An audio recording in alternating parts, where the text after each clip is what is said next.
Hi, I'm Rich Wynn. And I'm Rebecca Nixon, and this is the PropTech Growth Podcast. Every episode, we interview an expert in the PropTech startup space, gathering their advice and expertise to help you run a successful PropTech business. I'm the Portable PropTech CMO, and I help PropTech startups build and scale their commercial growth strategy. I'm Rich from Rich Wynn Consultancy. I specialise in operations, sales and process, helping fintechs and PropTech companies to grow.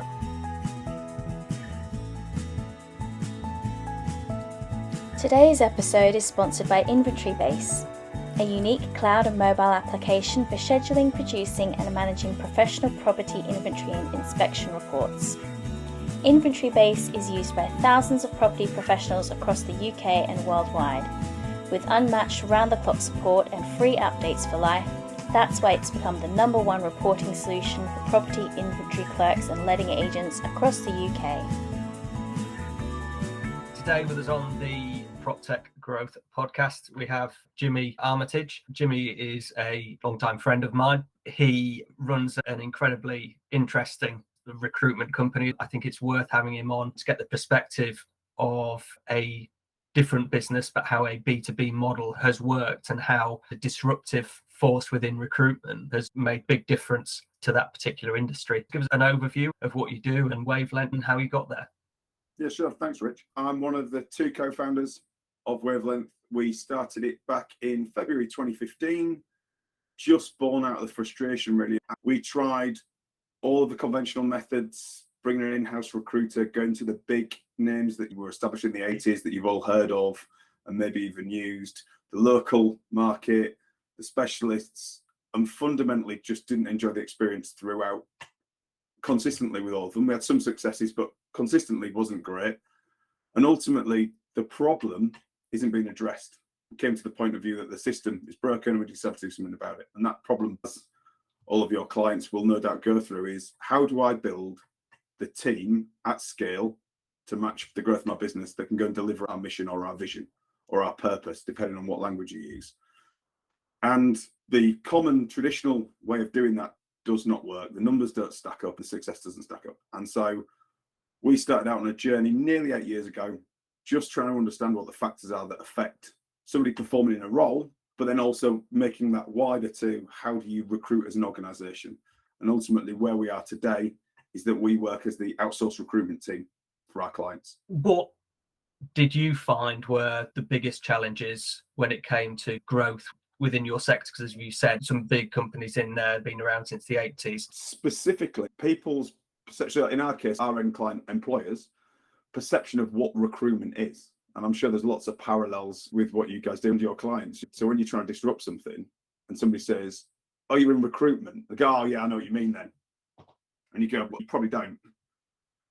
But you've got to fight that idea that's already in their head. And one of the very good things that recruiters have done a very good job of is hammering the message that you have to be an industry specialist in each industry, and CVs are the way to go. And the numbers don't bear that out. Biggest challenge I would say is trying to get somebody to a position where they can understand what the problem really is and then judge for themselves, but also understanding that it's probably not their #1 priority until it is. And at the point with recruitment where it's your #1 priority, it's usually because you have sold enough business and haven't got the people to deliver it, or the key people that were delivering it have left for whatever reason, and you are now in the hole. I would say that would be the #1 thing that springs to mind. Is that does that ring true to yourself, Rich, Rebecca? Yeah, definitely. I think that makes complete sense. And I think it's one thing having a product or a service that can do something that nobody else can do, but you have to convince and you have to get people to actually adopt it and understand it, educate them in order for it to work. Let's say 5 years ago, if someone said marketing to me, I would just think, they put stuff on Facebook or LinkedIn or whatever. It is pretty much that. It's not hard, is it, Rebecca? Now, at that point, I'll move over to Rebecca from your perspective. Yeah. Well, funnily enough, I worked in recruitment in a past life for a number of years. I worked for a couple of different recruitment companies under S3 and Vault, which are some of the bigger ones, quite well established, particularly over in the States.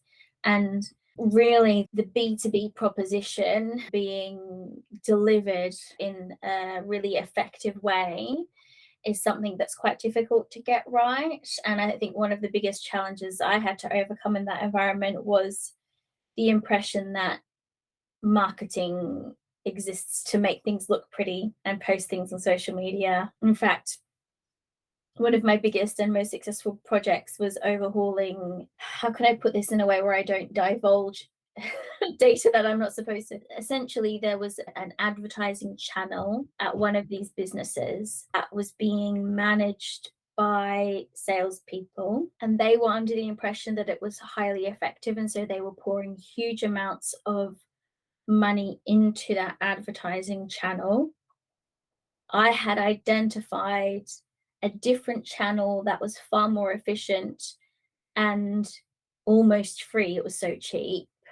And getting them to see that was even within my remit to raise as an issue, let alone actually pay attention to and implement my strategy, was really very challenging. It was very difficult to be taken seriously. And I think that really speaks to what you said, James. People have a picture in their mind of what a certain role or function or business does. And part of what we need to do is overcome that. Really excellent recruitment is beyond valuable. Team makes a company, particularly in the sorts of businesses that we are speaking to today, which will be prop tech startups, and most are going to be relatively small businesses. They're going to have less than 50, probably even less than 10 employees.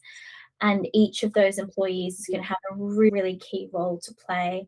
And if a few of those, or even one of those, isn't the right fit, the cost to the business in terms of time, energy, runway is going to be really significant. And I'd love to hear more from you, James, about how you make that value proposition from a recruitment perspective, because I'm coming at this from the perspective of somebody who knows the traditional role of recruitment. Yes, and I think you'd also be, possibly without realizing it, you might even bring more value to thinking about recruitment in today's age with your marketing skills than anything. Hey, why do you say that? So we split getting recruitment into 4 sort of broad areas, if you like.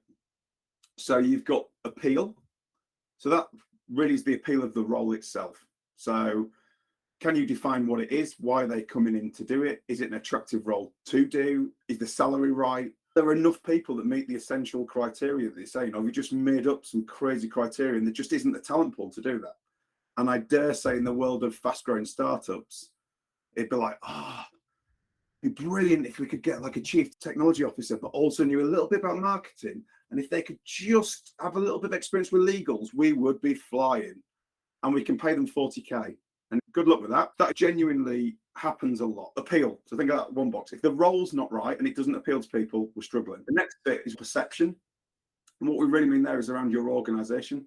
So it touches on employer brand, but it touches on all sorts of other things, right? So again, with your marketing cap on, all of the technology that's available to candidates to check you out before they ever apply for your job, they can check out publicized funding, what your accounts are like, what your website looks like, your LinkedIn activity, your Glassdoor scores, anything you've done on Indeed. They can even contact existing members of staff and people who've left on LinkedIn before they speak to you and ask them questions. Then you've got your reach, which you know inside out, Rebecca. So what channels are the right channels? And I don't just mean online channels. I mean, it might be that you just go to an event where there are a lot of these people and start chatting. If you're a startup, that might be a really good option. So not relevant for tech, but for someone who's looking for carers and they're using a load of LinkedIn advertising. I mean, like, how many carers are on LinkedIn? Yeah. Probably not that many. But if you try it on Instagram, you probably get a lot more joy. It's a really obvious one, but just picking the right channel. And then how many people can see it? So just like what you touched on again, Rebecca, on analysing the channel people think's really worthwhile and going, hang on a minute, guys, we're nearly printing money on this one. This is where we should be. And then lastly, but by no means leastly, is process. So if you don't have a recruitment process that keeps candidates engaged all the way through, helps you identify who the right people are, then everything else is pointless. What I find so striking about what you've just explained is those are the sorts of strategic thoughts that I would be pushing a founder to explore when talking about their own customers and their journey. And I do wonder how many people working in the prop tech space have invested huge amounts of time and energy in their customer onboarding and their customer experience and their own brand reach, but aren't necessarily doing that for their recruitment processes. The companies that I work with, the ones that succeed are the ones that recognize where their gaps are and look to fill them with clever, capable, driven people. They're not the ones that always have the best branding or even the best product.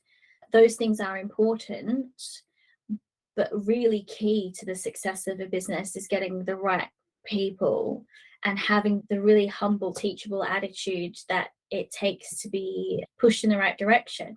You talked about making sure that something as simple as a job description actually has a market fit. That's product market fit right there. It's making sure that the product you're offering, which is a job, has a market that fits to it and that you have an appropriate price point available. Do you think that businesses are becoming a bit more savvy in that area, or do you think that there's still a really big gap between their expectations and the reality of getting someone in to fill a role? Good question.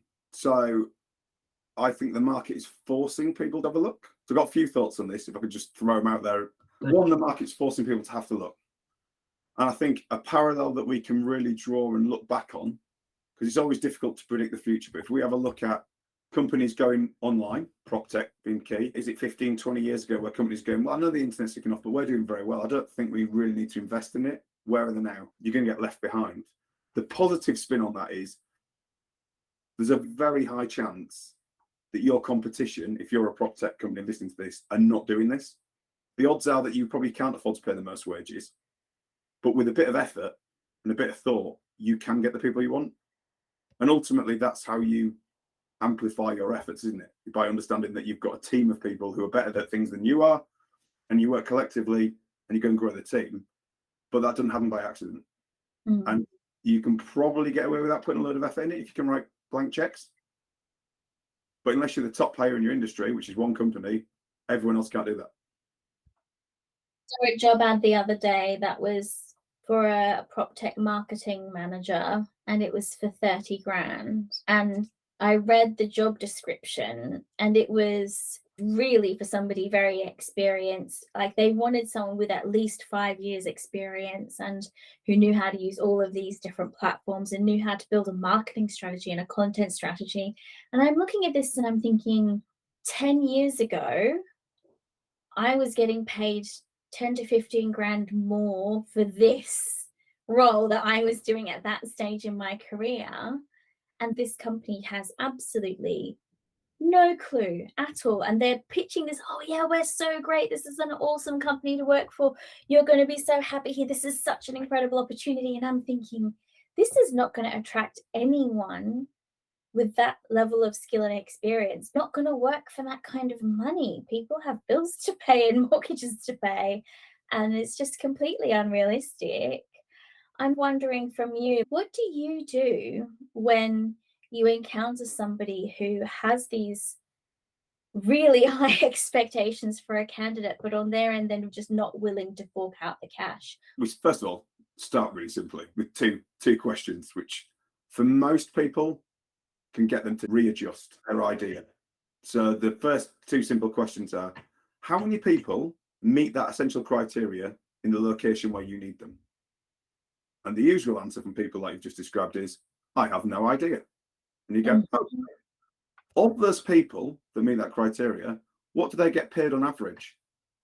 I have no idea. So why have you got a fixed mindset that you should be able to get somebody who will do this job for that money when you've just told me you have no idea how many people meet it and what they get paid? What we tend to do with our clients is we come in much earlier in terms of the role design. So that's the first step.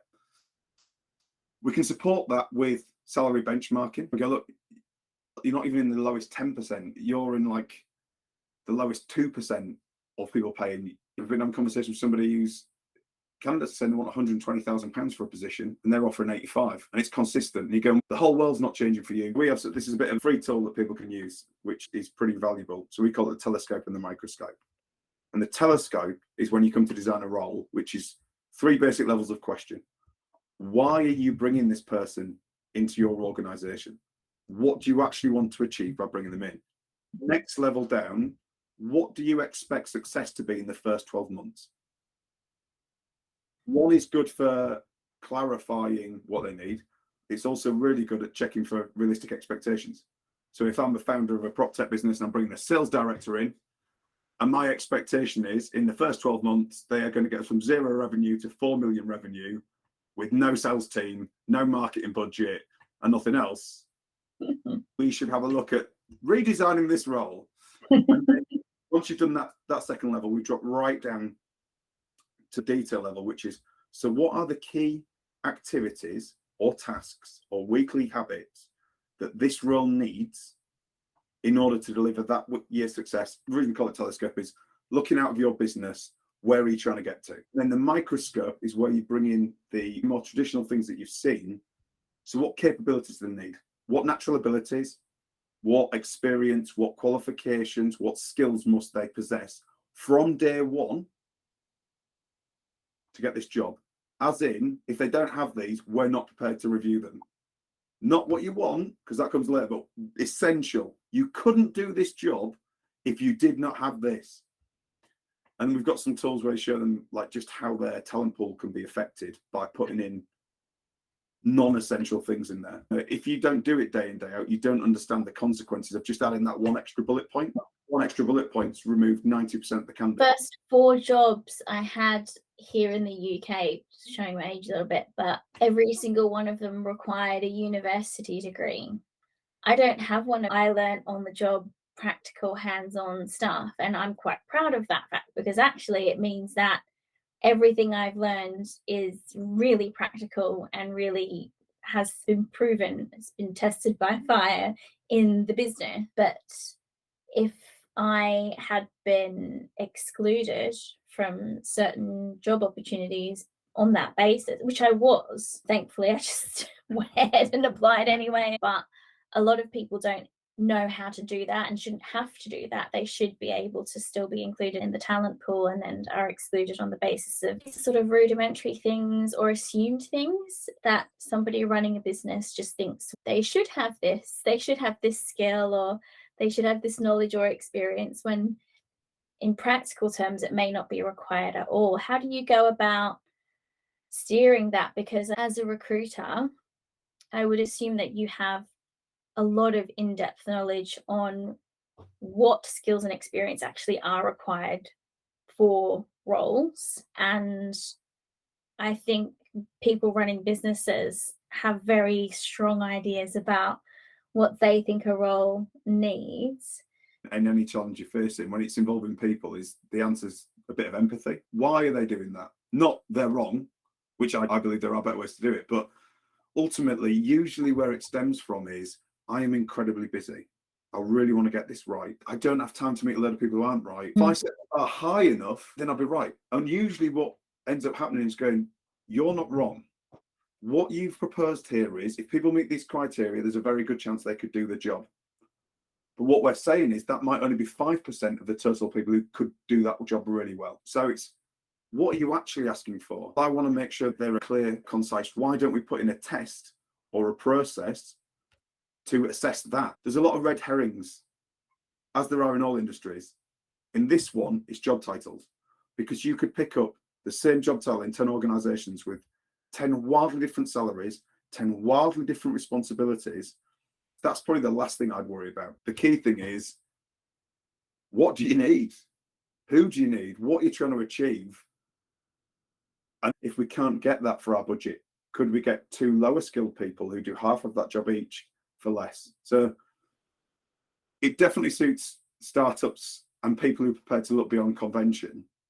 I've been lucky enough to recruit when I had my fintech and other companies through James, and his process and the way that he worked was by far the best. They were good. We got on well, and you don't make it 8 years in business without knowing what you're doing, especially within the same business. This is why I wanted to get him on the podcast, because I've learned a lot and can take a lot of what he said. I really like the telescope microscope thing, and a lot of what he's saying is relevant to products and relevant to the prop tech sector. There is so much there that you could learn from what he's just said, and I think that also fits into our particular roles as a consultant, Rebecca, that when we're pitching, people are looking for a set thing, but we have to mold them into actually, well, you think you need that, but actually this is what you need, and here are your pain points.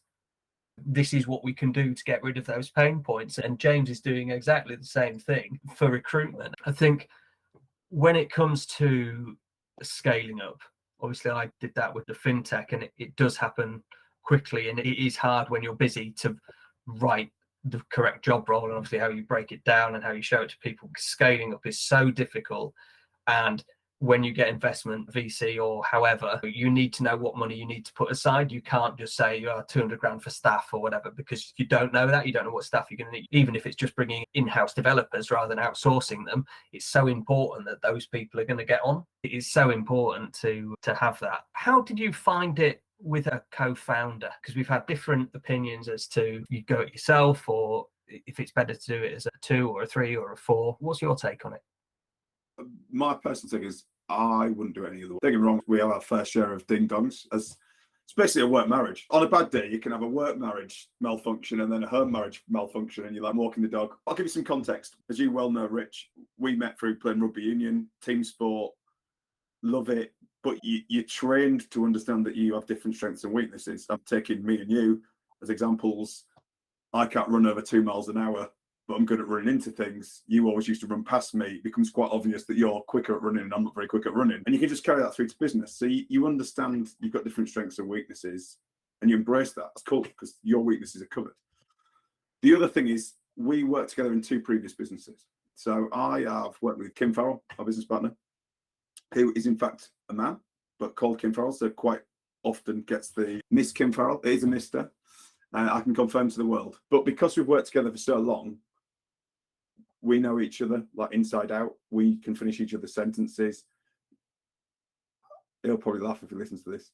I'm one of those annoying people that like tests psychometrics. So I use those as guinea pigs for our clients to see if any of them are any good. We'll every few months get bothered by me with some sort of test he has to sit, and he tolerates it. He don't like any of them. He thinks they're all horoscopes, and annoyingly, he's usually right.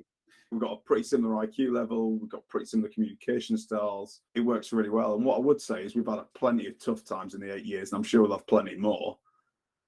Not being in the canoe by yourself when your paddle disappears is a big thing. And if you've got a good relationship, if all else fails, you can go down the pub, drown your sorrows for a day, and then get on with it, which is pretty much how we took COVID on. As a B2B business yourself, what is your overall growth strategy? How do you go about growing your business?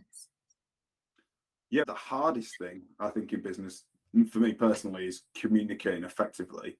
And that's something that we need to do a lot more of. We're very guilty of, what's the analogy, the builder's house or whatever, where you advise clients on everything else for them, but you don't do it for yourself. Amazingly, the vast majority of our work over the last 8 years, even with some of the massive, we work like the second private largest client on the planet, second largest private employer on the planet, some massive blue chip companies, as well as much smaller startups through word of mouth, and doing a great job.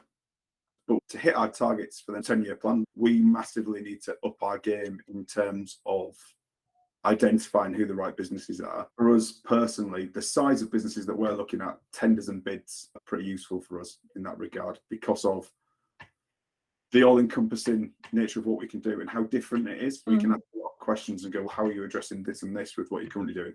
You need a robust growth strategy that also encompasses sort of an RFX process as well.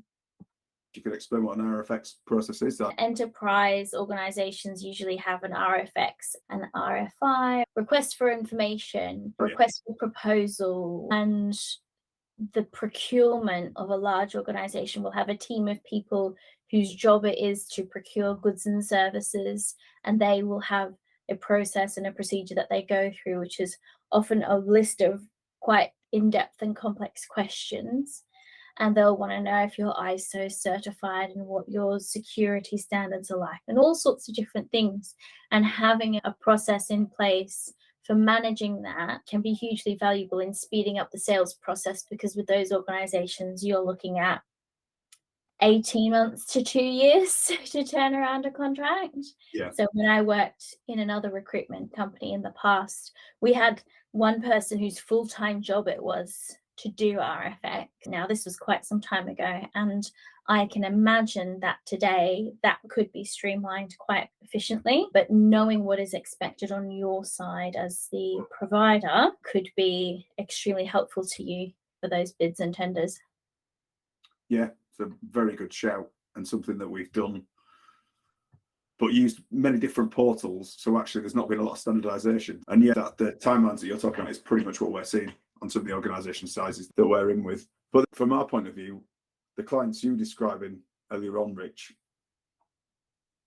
whilst they won't have anywhere near the volume of the ones that we're talking, and commercially aren't as significant on paper, they are proving what we're talking about. One of the key reasons people get it wrong is they've started aiming at the wrong target. And so it's refreshing when we have clients who come in and go, I don't know, how would you do it? Oh, great, you could do it like this, you could do it like that. We had a conversation like this on Friday afternoon with a client who wanted an operations director in a certain part of the country, and they want to pay £50,000 to £60,000 for it, and the average is currently £82,000.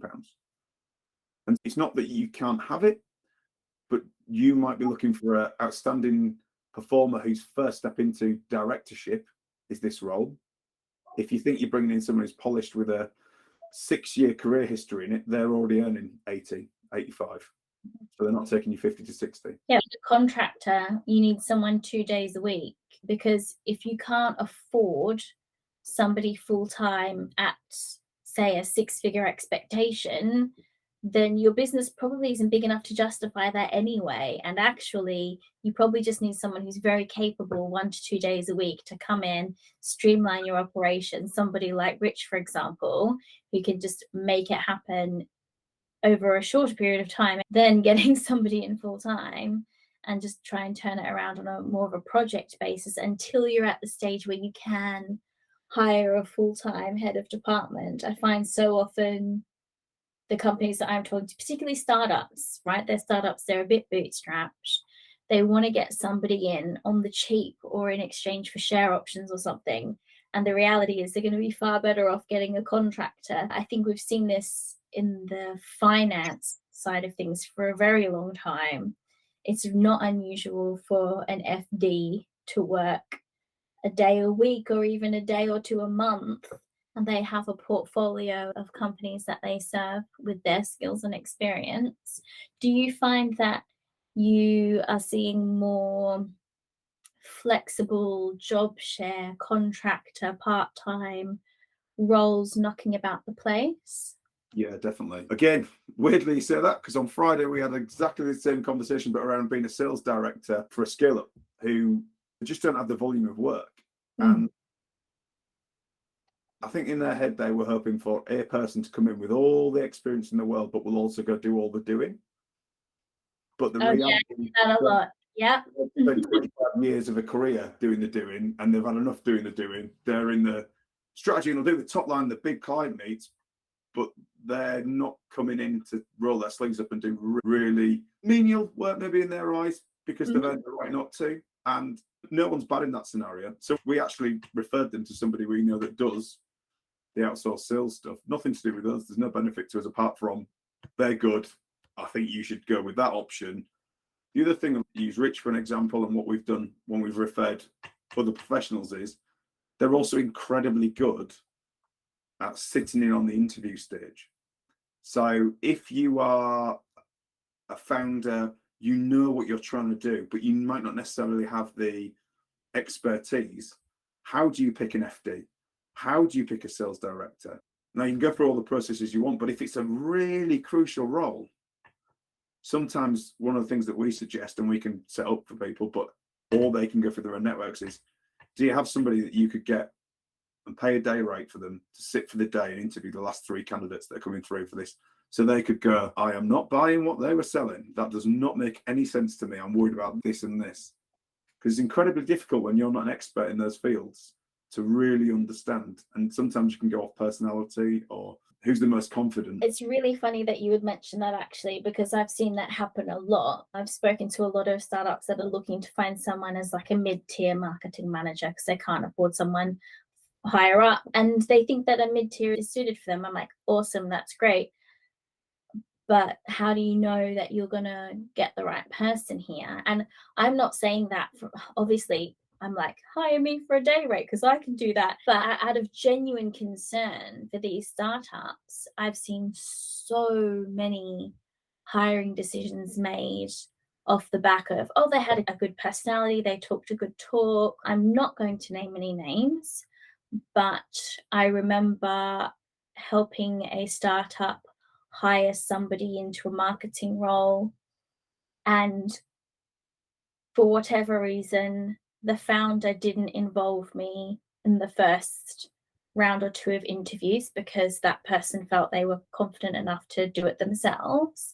And then we got to this next round of interviews and they got me involved, and I'm talking to these candidates and I'm like, they're saying things that to a founder would sound really good, but I'm interrogating some of the things that they're saying. They're saying that they've got experience working with this system or that system.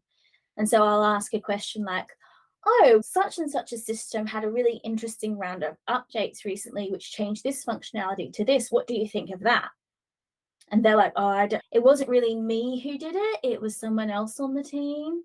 And all of a sudden you start to not interrogate, that's too harsh. I really love candidates and I love talking to them, but you are told to put your best foot forward in a job interview, and sometimes people, out of a desire to look good, will gloss over the areas that they don't have enough experience in, and then when the rubber hits the road, they're left in a really uncomfortable position, and then so is the founder, and at that point it's too hard to replace them.